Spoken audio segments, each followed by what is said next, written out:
Hey, what is going on, everybody? It is another episode of Millennial with Billy and Mel. So, guys, hopefully you're having a good one. It is episode, what are we at, 48, 49? We're going to be close. 47.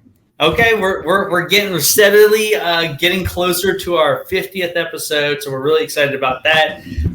But, guys, what we're going to be talking about today is why are so many people quitting, right? And before we get into all of that, right, if you are jumping on the live, please make sure you comment who you are, where you're from. We'd love to give you a shout out, right? We'd love to have some participation. Let us know why you think people are quitting. Why would you quit? Maybe you quit. Maybe you're quitting. And if you're going to be jumping on the replay or catching us on one of the other platforms that we're on, please make sure you comment below as well so we can come back on here and give you a shout out. But guys, Mel, what is going on? I know it's been a crazy week for you. We were just talking about it. So how is everything? How are you doing? Oh my goodness. Well, I got my spray tan, so I got my bronze, but I'm feeling good. Stressed as you know what, but looking good, so that's okay. But yeah, I had a couple really slow days this week, and I was like slightly depressed. I didn't want to get out of bed, and I had to force myself. I went to the gym, got up at 6:30. Trying to get myself motivated. I get like in ruts every 6 months or whatever, but it had to do with a great topic we're going to talk about, obviously, quitting jobs. And we've talked each week that goes by because of one of mine that I did. So great topic. But yeah, I felt like up and down all week with busy, with not, and today's been crazy. We apologize, Derek. We were actually supposed to do a podcast with Derek, our buddy, and I had it down for the 16th of July, next Friday. So hopefully you guys will check us out with Derek next Friday. But yes, it's been a heck of a day. Rescheduling and screw ups. Sorry. One of those days you think you definitely need a drink at the end of this, right? Yeah, we'll be doing that here shortly, probably, right? I should go crack one, and maybe it'll like help me relax a little bit.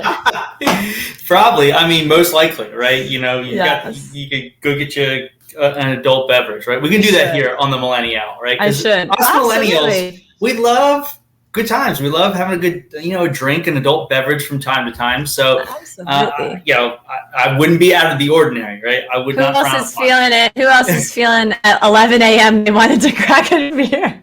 Drink. Brooke is ready. I'm ready. Oh, God. So anyways, what we're going to be talking about today is why is everyone quitting? And we're not talking about, we're not going to be really talking about like people like quitting things like as in like maybe a workout routine or something like that. But what we're going to be talking about is that I saw an article and I talked about it in my own show, What's Brewing with Billy. I talked a little bit about this, but I really wanted to get your opinion on it as well. And there's an article out there and they're calling really the next year to 2 years, the Great Resignation. And so what it essentially is talking about is a lot of people are resigning from their jobs, their career that they had, and maybe going to a different career path, maybe going to a different, maybe just all to maybe starting their own business. Because we did definitely talk about in one of our podcasts, side hustles, turning into businesses. But this is more so, I think, geared towards like people just completely changing careers. And so they actually said a stat that 1 in 4 Americans will leave their current career for another career in the next 2 years. So, so I think the big thing is to start off is just like, so why do you think most people are having this mindset of leaving their career?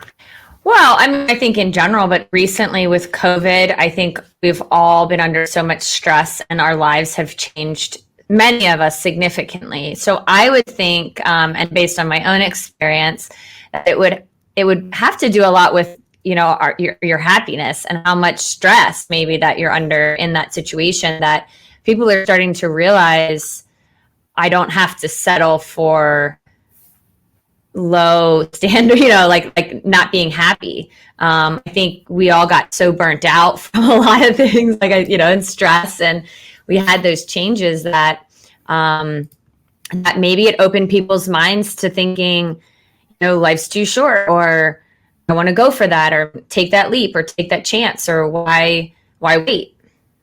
Yeah. Maybe. No, I totally agree with that. I think the pandemic really was kind of like, in my mind, was like for a lot of people, was like a huge reset button. It gave, like you were saying, it gave us opportunities. It gave us time to really sit down and kind of divulge, where we wanted our life to go. And it's kind of crazy because, like, a few years back, the reason why I'm doing the career I'm in now in financial services is because I kind of had that reset moment where it was just like, is this all that I'm capable of? Right? Is this what life has to offer me, or what I have to offer other people? And I think a lot of people just kind of had that realization that it's like, life's too short, and what am I going to do with myself? Well, yeah, not only that, I mean, look at how many people got laid off. Brandon said here, more control over finances and your life, the ability to choose your own destiny. Absolutely. I mean, I think that some of us were given opportunities in a sense when we were laid off, or when people had to go searching for other jobs. Maybe that was something that they had wanted to do for a while, and it was handed to them because they were laid off, because nobody had a choice, because the businesses were closed. So a lot of people actually were in that position of, well, do I really want to keep doing this? Once things opened back up, people had the choice. Am I going to go back? Am I going to leave? That we talked about the stay-at-home moms who ended up not going back to work after the shutdown. They stayed at home. And then there's just other people that I think maybe felt there could have been something out there better, less stressful, more happy, more with their passion, more with their talent. So it was almost like an opportunity in a sense. And then, look at, especially with the restaurant industry. I mean, they're, right now, unfortunately, nobody can get staff. There's a lot of people that didn't go back, and I don't know if they're still on unemployment. I don't think you're supposed to be now that you. I think it's still there. I believe still there, but it's still should be going back to work. Yeah. I think it's still, the original extension is still on there, and somebody might be able to correct us. Like I say, we always say we're not experts in these matters or areas. So unless it has to pertain to our business, then yes, we are experts in those areas. But in all general stuff, we don't make shit up. Well, yeah. But you brought up it ends in July. Okay, there you go. So it ends in July, so you'll probably see a huge spike in people going back to work, and especially like the industries that you just said. And in that article, I think I sent that to you. The biggest movers in that job resignation are people in the retail world, the restaurant world, the hotel worlds, right? And it's something that you alluded to before, is that I think, there's some professions that, no matter what's going on in the world, will always be needed. And it was, how many times do we hear during the pandemic, essential employee versus a non-essential employee, right? And that was like the overall theme. It's like, well, I'm an essential employee. I'm essential, yeah. It was always, that was the biggest argument. Yeah, because some people worked through it. I mean, obviously, right? I mean, and it all just depends on, there's a ton of different industries. You could name a ton that, it wasn't just medical, obviously. There's a ton of people, but yeah, I think they're the people that, hey, look, even the people that didn't, that worked through it might have been like, I'm so exhausted that I'm on a career change. I'm gonna quit this, because, they did continue to work through it. Yeah.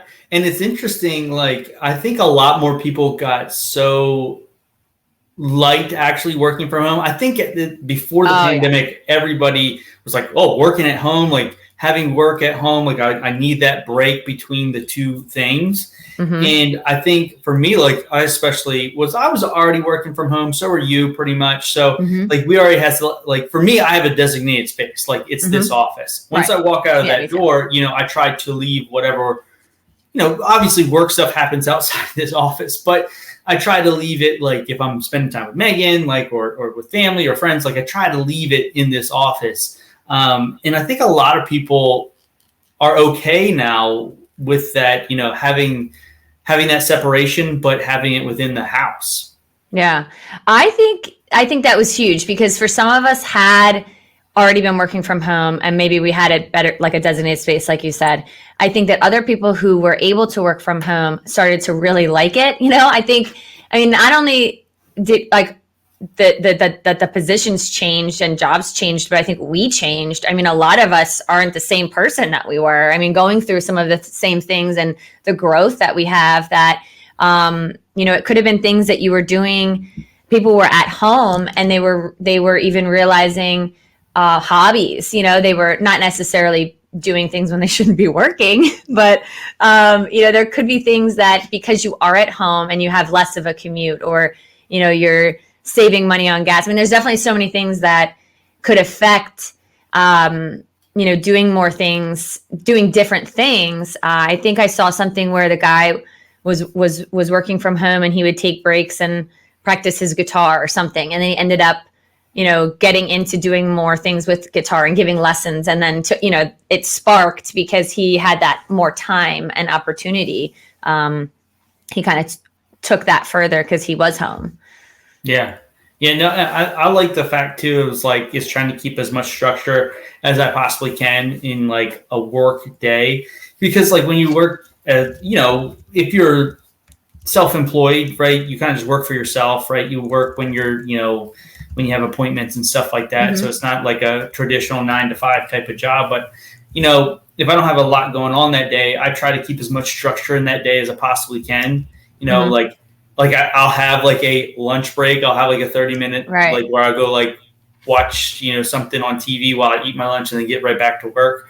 And then, but I think that was a big thing, is that people are finding more frankly, I think, a lot of businesses are finding their employees being more efficient at home versus being at the workplace. Right. Just because it's funny because Megan talks about this all the time at her, and I'm not going to mention any names, Megan. I know she can hear me in the next room, but she talks about, like boomers versus like millennials and even Gen Xers, right? No, Zers. No. Z, yeah. Z.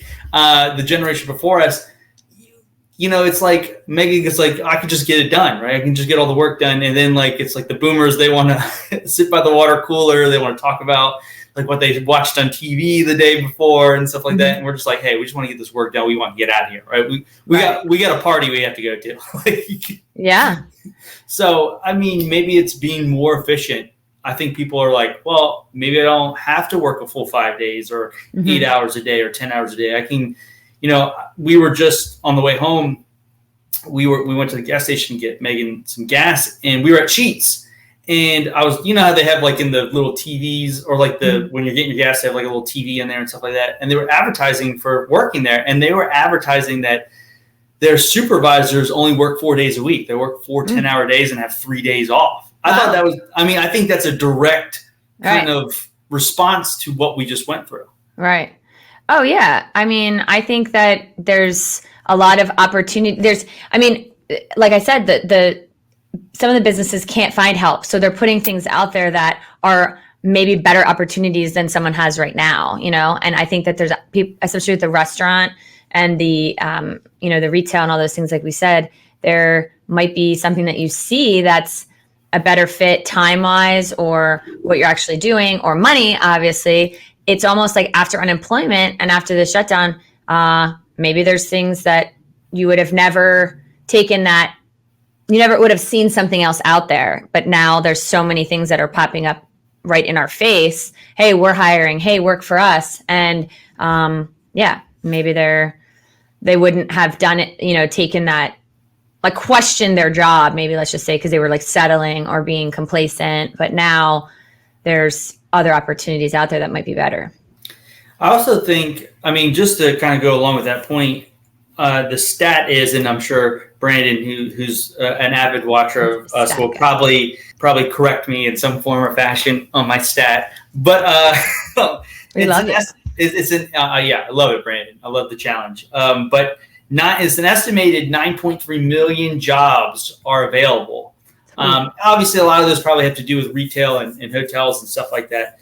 But I think that since, it's kind of like there's an oversupply of jobs and not enough people. And I think a lot of employers are willing to hire somebody that might not have the experience, the background that they're maybe essentially looking for in the past. Mm-hmm. And they're willing to take a risk on a person that maybe that is, skilled in other things, maybe is, has other intangible things when it comes to business or sales or whatever. Right. I think that's a huge aspect of things too that we need to mention is that I think employers are more apt to look outside of what they normally look for.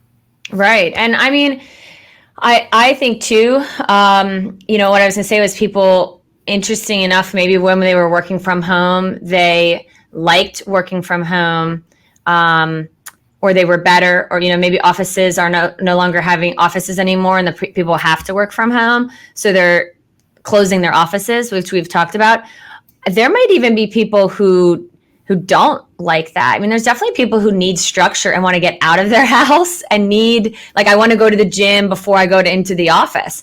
And for me, it's hard. I've always worked from home, taking that step to get out to go to the gym. There's a lot of people that go on their way to work or go on their way home. And there's a lot of different routines, taking the kids to school or, oh yeah, Brandon said over 500,000 just in cybersecurity alone. Yeah. So a lot is available, but I wonder if I'm wondering if there's people who their job is now to work from home and they don't want to. Like, would they quit their job even though they're like, hey, you can work from home. We've realized that your position, you don't need to be in the office. And what if there's people that could quit because they want to be somewhere and it's not like mentally or physically? I wonder if there's people that are actually quitting their jobs because they don't want to work from home. I know we're saying the opposite. Who wouldn't want to work from home? And because we have, but there's tons of people out there that are probably so less productive. I mean, look, I went and did laundry, I mean, I get my undiagnosed ADD. I go in the kitchen to get lunch. I do this. I go upstairs. Next thing you know, sometimes it's difficult. No, it is. It is time management. You would have to think that counterpoint is there. I mean, there's a counterpoint to everybody's opinion or what somebody likes and stuff like that. So that's an interesting point though, because it's just, we assume that everybody wants to work from home, but not everybody is maybe geared towards that. There's a lot of people that, like you said, crave that structure of, I think I'm like that to a certain extent. Like I have like a routine, but right. For some people, they see work, and I don't know how, but they see work as an escape from their everyday life, from their family, from their, whatever situation's going on in their daily lives. They're like, well, I can put that down for 8 to 10 hours and kind of be somebody like, It's like weird. Like sometimes, and this is just a thought. You ever think that sometimes people are different than who they are at home versus who they are at work? So maybe it's absolutely. Maybe it's a sense of like, I can be somebody different at work. I don't have to be who I normally am, right? I mean, on a show. There's aspects of being a part of a team. I can obviously work alone, but there are aspects of being in person and being a part of a team and involved in something. And then even not just the team, but being physically there and accessible to the benefits that are there and the resources. I know it sounds, I know it's confusing, but for me, I was able to do my position in and out of the office, and I was supposed to be out in the community. One of the reasons why I did quit was because they changed my position and basically forced me they terminated my position and then said, here's a new one, which I don't know that it's illegal, but I didn't accept it. And it was a different job description, pay, and a lot of other things that I wasn't doing prior to COVID. And I was doing that successfully. But for me, I was doing fine in, making my own schedule. I had the flexibility of, 2-3 days in, getting certain things done, doing things in the community, working from home, doing things at night because you're salaried. And, it wasn't technically a set hours for me. But what happened was, and the reason why I said, no, I'm not accepting this, so I quit, was because there were aspects of clocking in. I mean, I never had to do that. And I think that there were other elements. I don't mind the idea of, it's hard for me because I always have had my own business on the side, but I don't mind that. But it was at a time where I felt I was needed to be, they needed to check on me. And I didn't like that when you gave me that responsibility and that flexibility and that role, all of a sudden 4 days in the office, clocking in, but working harder for my bonus, working harder for this. And it was a complete change in my job description and absolutely pay that for me, it was nobody would accept this. Nobody would accept this. So I quit.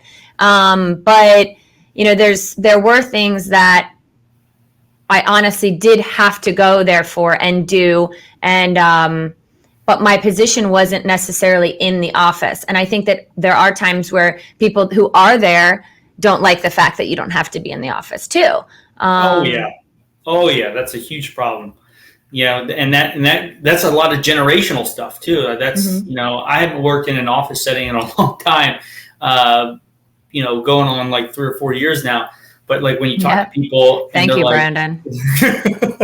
When you talk about when you talk about that generational gap of like, you're supposed to put a 40-hour work week in, you're supposed to, not leave until it's 5:01, right? Punch your time clock and get out, right? And it's like, no, like I don't need to do that, right? Like It's going to be interesting too. I think another thing that might help some of those people that maybe want to still have that office feeling. Some businesses I've heard are going like a hybrid type of deal where they're going like 2 or 3 days in the office, maybe 2 or 3 days, out of the office. I've heard of a couple businesses doing that. So it's just interesting trying to make, I think people are realizing they have a lot more power than they once did when it came to their employers. And what they're, I think that's a big thing is like a lot of people realize that they have power, that they have choice.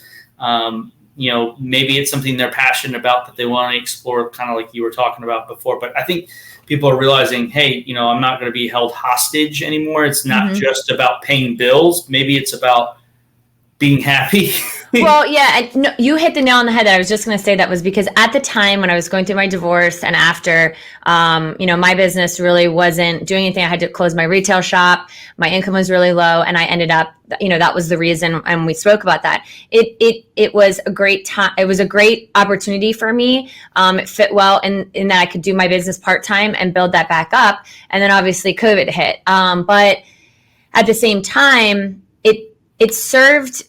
The job description and what it was for me then and what I was doing, and I was very successful at it. Like Brandon said, I wasn't being micromanaged. I was allowed to do my job, and I've always given 200%. And what I do, I can do a lot of other people's jobs at the same time. So essentially, though, my job was to do like 4 or 5 people's jobs. And you're never going to find a lot of people that can do all of that and do it well. And, whether it's the personality, the quality, whatever it is, I know that they were getting a lot out of me, but I was also getting what I want. It was kind of like, it was a win-win, with the schedule, with the pay, with the performance, I was performing very well and it wasn't a problem. And then COVID hit. And yeah, personally, I changed a lot, went through a breakup, 2 moves, certain things. But also the opportunities of being out in the community weren't there because things were shut down. So I had to do some other things, and the job itself was sort of changing and evolving in a sense. And it just it didn't fit me. It didn't fit for me anymore. It was like, no, I signed up for this. So when there's changes, I think in the actual job or job description, or when it ends up being things that you don't want to do anymore. I mean, we've all personally changed, but even professionally, we've changed over the last year and a half too. Yeah, that's pretty interesting to think about. Well, I mean, obviously, most people hate change from some form or fashion. Yeah, you're right. I mean, it's just we dealt with a lot of change. We dealt with a lot of adversity, and so, like I said, it put a lot of stuff into question. Like a lot of people questioned, is this the path for me? Like, Right. Because there was a lot of people that passed away in the last year, you know, and so it's just interesting to see. I think a lot of people are looking, like you said, probably for more stability. You know, a lot of people got laid off that didn't think they were going to get laid off. Right. You know, and how scary is that?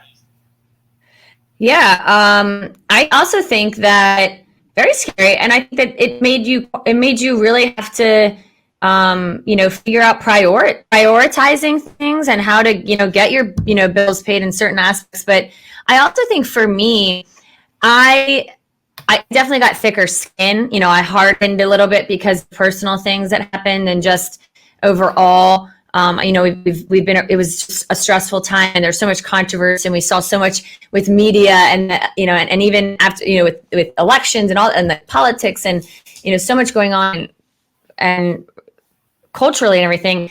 I somewhat got a little bit, that like, I don't want to put up with anyone's BS. Like I was that way for, and we can say bullshit on here, but anyway, I was just sort of toning it. I hate excuses anymore. And I think that because of an experience that I went through personally, I don't want to go through that professionally. And for me to call out people who are making excuses and a lot of it is bullshit. It just got to be where, you know, I think that maybe there's other people out there who went through personal situations where they're like, you know what, I've just taken you know, you take someone's crap, you get taken advantage of, you get treated this way, you know, whatever it is. I think maybe sometimes people actually got the oomph, you know, got like the backbone, and maybe that's another reason to quit. And obviously it wasn't just for your own happiness or for this, it's also, yeah, sure, maybe just the atmosphere at the office, how you're treated by the employees, by the manager, by the owner. And maybe you had to stay there for a while, but then, or you were too weak. I don't know. I don't think I was too weak, but I think I needed it, you know, I needed to stay. But then I think I got at some point where I got that little bit of like, you know what? Yeah, not going to buy your excuses anymore. You know, what's Brennan saying? When your back is against the wall, there are a few larger motivators than that. Yep, absolutely. So I think, yeah, I'm sure there's tons of other, you know, reasons why, or, but I think it's mostly because we didn't really have, like he's saying, when your back's against, we didn't really have to make that choice. There was nothing there before, you know? Yeah. And I think people got complacent in life. Yeah. Yeah. I mean, when you're comfortable and things are going well, your bills are paid, like, you know, like you're just living a comfortable lifestyle and that gets disrupted. All of a sudden it opens up other pathways in your brain. And now you start to realize, well, I didn't really realize this. You know, I didn't really realize I hated driving to work every day, right? Or whatever it might be. Or not spending enough time with my family, all of those types of things. I think as a society, we were so complacent with what was going on that we just blinded ourselves. We're like, all right, I'm just going to stay on my path, gonna let this ride out, and I'm good. Like, and then it all kind of gets tossed up in the air. And now what are you doing? Right. Yeah. And you know, unfortunately, I think that there's people who made that choice to go one way or the other and either stay, you know, and be complacent, and hopefully, you know, there's a lot of people who didn't, and a lot of people who said, I'm fed up, or I'm not happy, or I want something better. You know, it even talks about with 10X, like wanting more, you know, not wanting to be average, and whether it's financially or mentally or physically, and with your relationship, like you said, it was a reset for some of us, and or an eye opener at least, you know, and made us look at all those things. And I think with the jobs, especially, you know, how many hours do we spend in our lifetime working? You know, how many hours a week? How many hours a day? And to think about if it's shitty, I mean, thankfully people are like, what the hell have I been doing for the last 5 years or 10 years or 20 years or whatever? And then they really started to question. It's great. We should be curious. We should be questioning everything, and just like relationships and, you know, and everything else. Oh yeah. I totally agree. And so But I think today was really awesome. I think it was an awesome conversation. I know we could probably talk about it, but me, since the world's opened up back up, me and Mel definitely have things that we're juggling and stuff like that. And so, but what we want to kind of do next for those that is this your first time watching, right? If it is, let us know in the comment section. We'd love to give you a special shout out if it's your first time watching. But if it isn't your first time watching, this is the part of the show, right, where we like to have a little quick laugh. Maybe it's a quick laugh. I don't know. It's Mel's meme of the week, right? The millennial meme of the week. So it's her turn. So it might be funny. It might not be.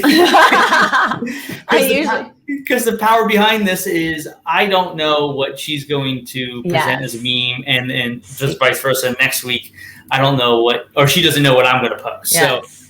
So it's new every time. And so, Mel, without further ado, usually do 2, if memory serves me correct. I sometimes can't choose. I like variety. I'm kidding. I actually have one that's really great that I thought. And then I have one that mentions a meme. So I just thought that would be cool too, because it's the millennial meme. So my first one here is how to quit your job like a pro. And it's a greeting card. And of course, close to my heart because made to keep.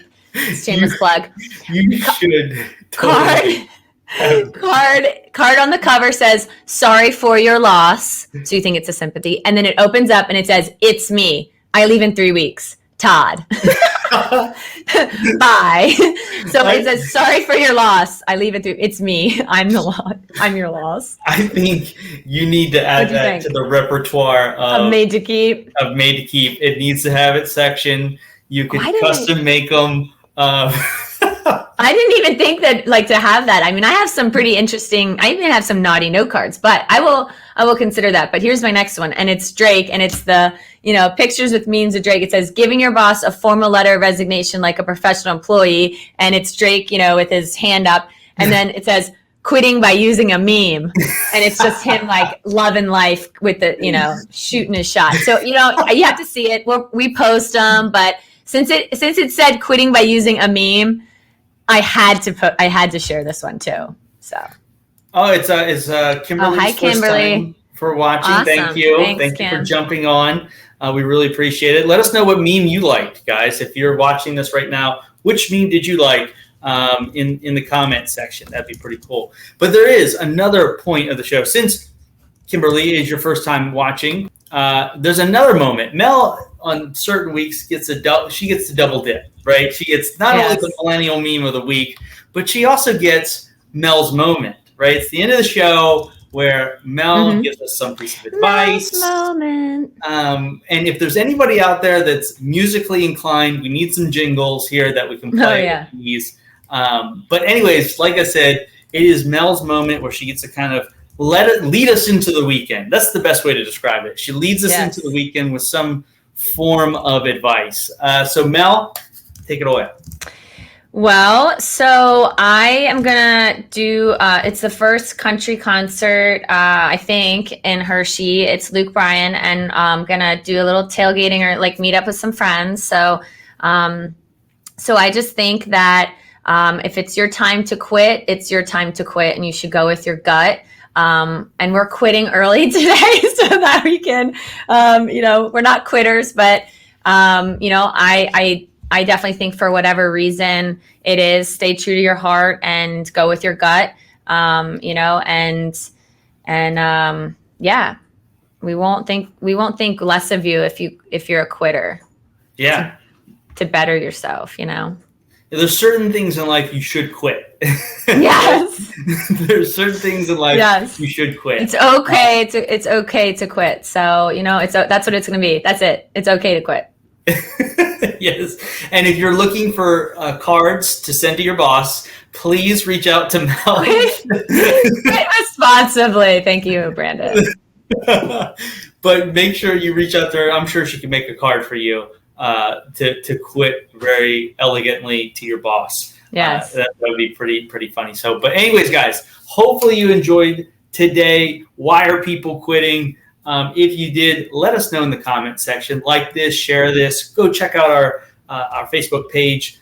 The Millennial. Go like it, share it with your friends and your family. Even if you're not a millennial, you can still we still embrace you in our community. So, but anyways, like I always say, make sure you make some good memories with your family, your friends this weekend, and maybe you be making more by quitting your job and doing something you love to do. So, and like Brandon said, make sure you quit responsibly. Thanks. So, but anyway, have a good one. We'll talk to you soon. Bye.